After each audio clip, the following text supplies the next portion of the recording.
buried organisms in the soil? If there are, let them turn it over. Do you have compost? Let them see it themselves and be excited and say, oh, do you know what I've just seen? Because that power of self-actualization comes out when you have done it yourself without any assistance. And you can say, that was my seed, I planted that, and look at what happened to my seed, and then look at what happened 2 days later, and that was what I did. Because the I there makes it, oh, I can also find out things for myself without being taught. And that will help independent learning, because that's what I call that I. That I is not just I in terms of myself. It's saying that I can now independently, without the assistance of a teacher and without the supervision of a parent, be able to find out things for myself. And nothing can be more exciting to a child or a student, any student of any level, than finding out things for themselves. Labour candidate El Bol has actually launched a Safe Free Schools campaign, stepping up his protest against cuts and expansion in free meals. Why is he supporting free meals? In Scotland, they did a study a while back and found out that most of the students that came to school were hungry, or because of students that came from areas of low deprivation, they were unable to concentrate in class.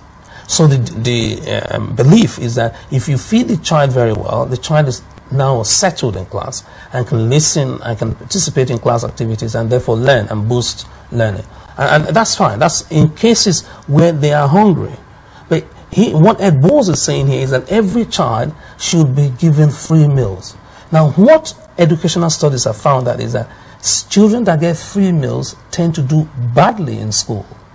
That if you have a percentage of free mealers in a school, it indicates to you that the social pool of the school is skewed towards low. And because it's skewed towards low, it also follows low performance. So you must disentangle those two groups of students. Those that are from poor areas, those are from inner city, those are from deprived area. And as a result of that, poverty comes up as a good contributor to hunger, and therefore poverty also affects what the child does or what the child doesn't do in school. You must separate that from children that are from other backgrounds that are able to perform very well in class, irrespective of what you give them, whether you give them free meals or the other.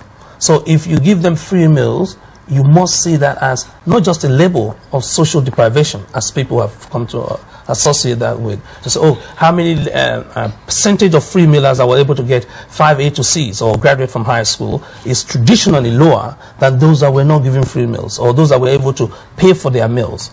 So using as a social, as an index of social ability or social class is something that the media have to be careful about in terms of over-interpreting free meals as something that will solve all the educational problem. It doesn't, and will not.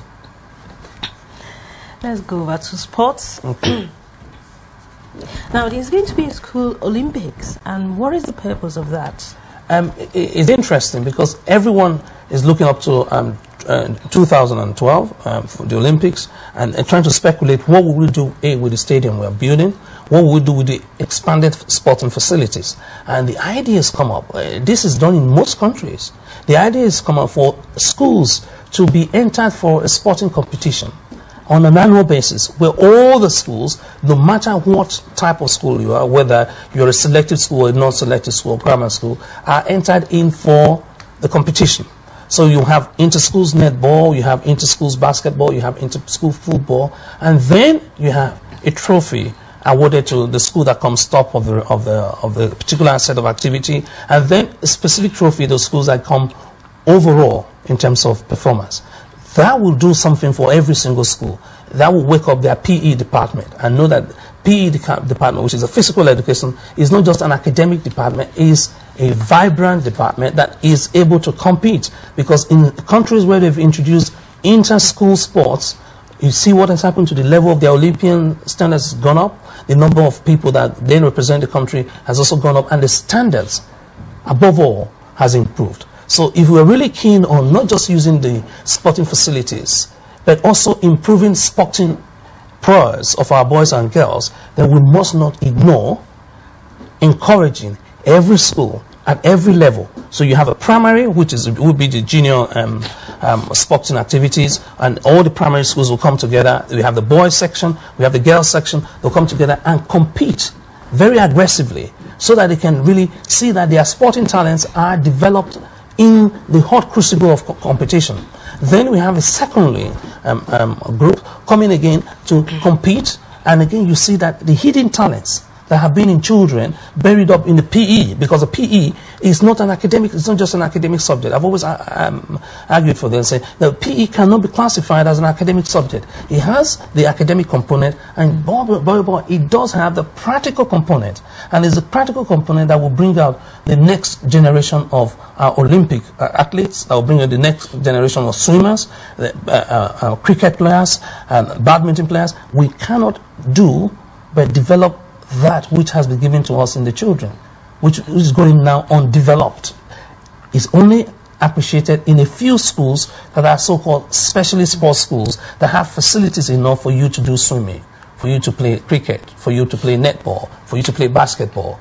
It cannot be for a select few. Are you saying that every school should actually